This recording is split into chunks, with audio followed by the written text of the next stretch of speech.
अद्भुत भगवान का सौंदर्य, ऐसे भगवान दिव्य स्वरूप में विराजमान थे।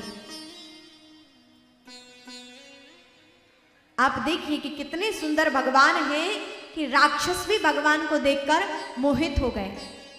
यद्यपि भगनी कीन कुरूपा, पर बध लायक नहीं पुरुष अनूपा।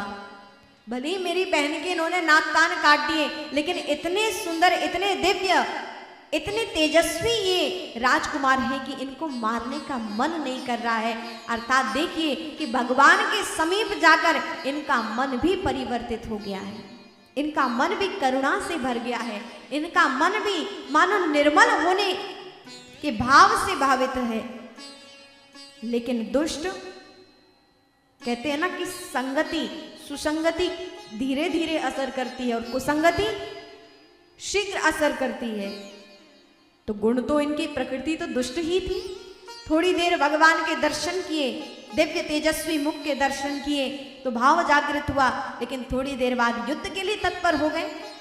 और जो ही युद्ध के लिए तत्पर हुए तो भगवान ने उनका दोनों का वध किया, युद्ध किया। और युद्ध करते भगवान ने दोनों का वध किया है। और जैसे ही दोनों के वध की खबर शूर्पणखा ने देखी, सुनी कि अरे देखकर तो आऊं युद्ध अभी चल रहा है कि नहीं।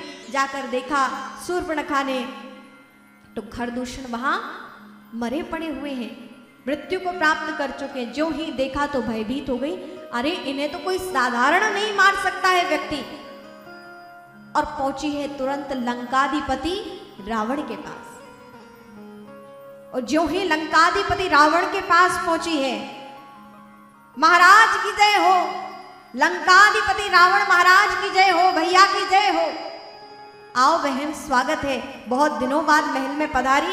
अरे भैया स्वागत की बात छोड़िए, ये देखिए मुझे कैसा बना दिया है उन दुष्ट कुमारों ने, मेरी नाक कान काट दी। और इतना ही नहीं भैया, खरदूषण का वध भी कर दिया है।